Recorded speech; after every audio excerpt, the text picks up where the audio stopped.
నమస్తే, తెలుగు రాజ్యంకి స్వాగతం. నేను సత్య.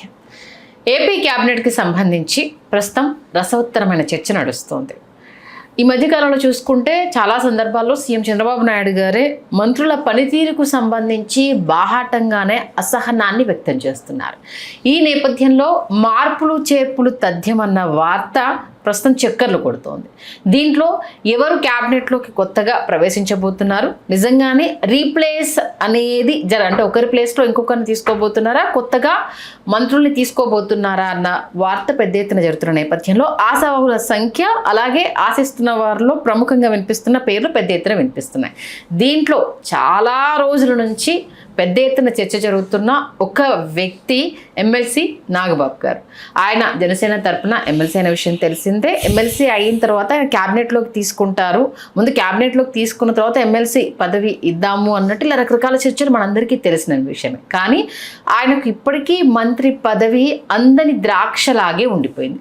మరి ఈసారి అంటే ఉగాది తర్వాత ఆయన ఎంట్రీ ఉండబోతుందన్న వార్తలు చాలా చక్కర్లు కొడుతున్నాయి. మరి దీంట్లో వాస్తవం ఎంత, అలాగే మార్పులు చేర్పులు ఉంటే ఎవరి ప్లేస్లో ఎవరిని తీసుకోబోతున్నారు, ఇదే అంశానికి సంబంధించి పూర్తి విశ్లేషణ అందించడానికి చరిత్రకారుడు చిల్లాగట్ట శ్రీకాంత్ గారు మనతో ఉన్నారు. ఆయన అడిగి మరిన్ని వివరాలు తెలుసుకుందాం. శ్రీకాంత్ గారు నమస్తే. నమస్తే సంధ్య గారు.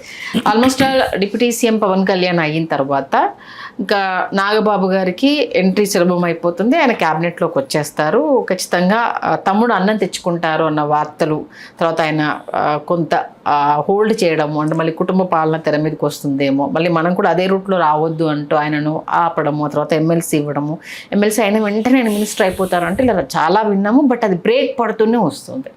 మరి పాపం నాగబాబు గారికి మంత్రి పదవి అనేది అందరి ద్రాక్షలాగా ఉండే అవకాశం ఉందా, లేదు వరిస్తుందా? వరించాలి అని జనసేన శ్రేణులు కోరుకుంటున్న మాట అయితే వాస్తవం. ఓకే, ఎందుకు వరించాలని జనసేన శ్రేణులు కోరుకుంటున్నారు అంటే, జనసేన శ్రేణులు ఇన్ సెన్స్ ద్వితీయ శ్రేణి నాయకులు. ఇక్కడ పవన్ కళ్యాణ్ గారు ఉప ముఖ్యమంత్రి అయిన తర్వాత 5 కీలకమైనటువంటి శాఖలు ఆయన సమర్థవంతంగా నిర్వహిస్తున్నటువంటి నేపథ్యంలో, అట్లాగే పిఠాపురం యొక్క నియోజకవర్గ అభివృద్ధి కూడా ఆయన భుజస్కంధాల మీద ఉంటుంది కాబట్టి అక్కడ లెక్కకు మిక్కిలి కొన్ని వాగ్దానాలు చేస్తున్నారు. కాబట్టి వాటిని అన్నింటినీ నెరవేర్చాలంటే ఖచ్చితంగా దాని మీద కూడా ఒక సమగ్రమైనటువంటి ఏకాగ్రత అవసరం. కాబట్టి ఆ దిశగా ఆయన తీరిక లేనటువంటి మాట వాస్తవం.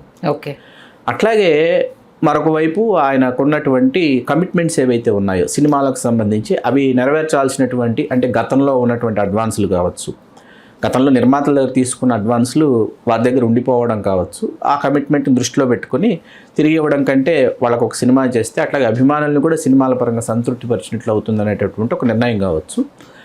దీని దృష్ట్యా పవన్ కళ్యాణ్ గారు తిరిగి లేకుండా ఉన్నమాట వాస్తవం. అట్లాగే ఈ మధ్య ఆయన మీరు చెప్పిన దాంట్లో మళ్ళీ మనం పవన్ కళ్యాణ్ గారి మనస్తత్వం గురించి ఇక్కడ మాట్లాడాల్సింది. అభిమానుల్లో ఆనందం నింపడంతో పాటు ఆయన ఎప్పటికప్పుడు తన చారిటీ నుంచి ఆ సేవా కార్యక్రమాలు చేస్తూ ఉంటారు. దానికోసం ఆ ఫండ్ జనరేట్ చేసుకోవాలి. ఆస్తులు ఏమున్నాయి ఇలా అందరికీ తెలిసిన విషయమే. నిన్న కూడా ఆయన పిఠాపురం దగ్గర సంబంధించి కొన్ని మన సామాజిక కళలు, అలాగే మన ప్రాచీన కళలకు సంబంధించి ఖచ్చితంగా ఒక ట్రస్ట్ని ఏర్పాటు చేసి దాని ద్వారా హస్తకళలకు సంబంధించి మనం మర్చిపోతున్న మన సంస్కృతి సంప్రదాయాలకు సంబంధించి రేపటి తరానికి తెలియాలి అంటూ తన సొంత చారిటీ ద్వారా ఆయన అమౌంట్ను డొనేట్ చేస్తున్నారు. కాబట్టి ఇలాంటి వాటికి ఆయన ఫండ్ కావాలి. కాబట్టి ఖచ్చితంగా కొన్ని సినిమాలు చేయాలి అనేసి నిశ్చయించుకున్న విషయం కూడా మనకు తెలిసిందే. కాబట్టి ఈ సందర్భంగా దాన్ని కొంచెం గుర్తు చేస్తున్నారు మన వీక్షకులకి. కాబట్టి ఇక్కడ ఏంటంటే ద్వితీయ శ్రేణి నాయకులు కలవాలనుకున్నా, లేకపోతే ఆయా నియోజకవర్గాలలో జనసేన పార్టీ కొన్ని నియోజకవర్గాల్లో ప్రత్యేకించి అది బలపడాలన్నా, పార్టీ నిర్మాణం సంస్థాగతంగా జరగాలన్నా ఏంటంటే మరొక పవర్ సెంటర్ అవసరం అవుతుంది. అంటే పార్టీ ఫేసెస్ ఉంటాయి. ఫేసెస్లో పవన్ కళ్యాణ్ గారు ఒక ఫేస్ అయితే నాగబాబు గారు ఒక ఫేస్. ఆ ఫేసెస్ అవసరమైనప్పుడు ఏమవుతుందంటే నాగబాబు గారిని రీచ్ అయ్యేటటువంటి వాళ్ళ సంఖ్య ఎక్కువ. అభిమానులు కావచ్చు, క్రింది స్థాయి అభిమానులు కావచ్చు, పార్టీలో ద్వితీయ శ్రేణి నాయకులు కావచ్చు, ఆయన చాలా ఈజీ యాక్సెస్లో ఉంటారు నాగబాబు గారు. వాళ్ళ యొక్క కష్ట సుఖాలు కావచ్చు, లేకపోతే ఆ నియోజకవర్గంలో పార్టీ యొక్క ఆ మధ్య నెల్లూరుకు సంబంధించి ఏదో జరిగింది, అది పవన్ కళ్యాణ్ గారి వరకు వెళ్ళిందనమాట ఆ ఇష్యూ.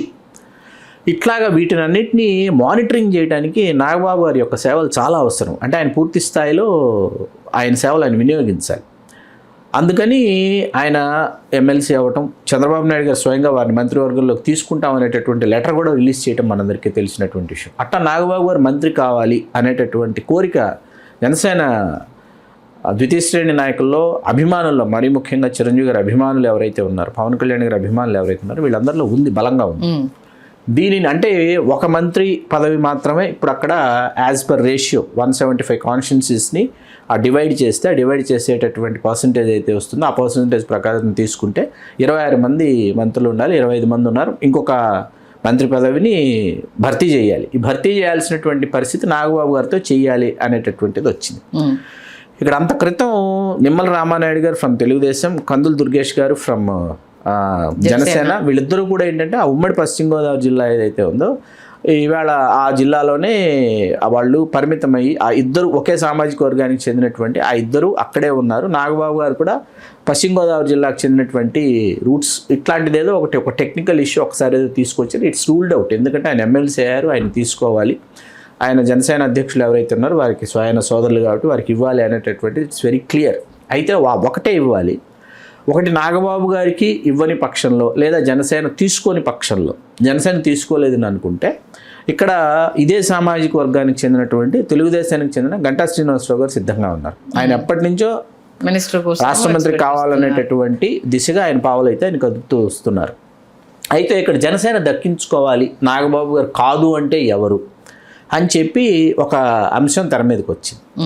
నాగబాబు గారే తీసుకోకూడదని అనుకున్నారు, లేదా అధ్యక్షులు పవన్ కళ్యాణ్ గారు నేను ఉన్నాను కదా, మళ్ళీ మా కుటుంబంలోనే మా సోదరుడికి ఎందుకు, కాబట్టి మా సామాజిక వర్గానికి కూడా వద్దు అనుకుంటే ఎవరున్నారు అనేటటువంటి అంశం కూడా తెర మీదకు తీసుకొస్తే అనకాపల్లి నుంచి గెలిచిన కొనతాల రామకృష్ణ గారు ఉన్నారు. ఆయన బీసీ గౌర సామాజిక వర్గానికి చెందిన వ్యక్తి. అట్లాగే గౌర సామాజిక వర్గానికి ఇప్పటి వరకు రాష్ట్ర మంత్రి మండలిలో అవకాశం ఇవ్వాలి. ఎందుకంటే ఇప్పుడు ఆయనకు ఇవ్వాల్సిన బాధ్యత అయితే ఉందని అనుకోవాలి. ఎందుకంటే ప్రజారాజ్యం పార్టీ నుంచి కూడా ఆయన వెనకుండి ఎంత వర్క్ చేస్తున్నాడు. ఇద్దరు ఇటు అన్నకు ఇటు తమ్ముడికి మధ్యలో ఆయన ఒక సమన్వయకర్తగా ఎంతగా. నాకు బాగా గుర్తుంది, ముకుంద సినిమా ప్రారంభోత్సవం రోజు చిరంజీవి గారు మాట్లాడుతూ అభిమానులు రాష్ట్ర వ్యాప్తంగా ఉన్న అభిమానులు చాలామంది రామానాయుడు స్టూడియోకి వస్తే చిరంజీవి గారు మాట్లాడుతూ ఏమన్నారంటే, మీ అందరికీ నాకంటే నాగబాబు అంటేనే ఎక్కువ ఇష్టం ఉన్నాయి. చిరంజీవి గారు అంటున్నారు అన్నమాట, మీకు అందరికీ నాకంటే నాగబాబు అంటేనే ఎక్కువ ఆన్ స్టేజ్ పైన అన్నారు.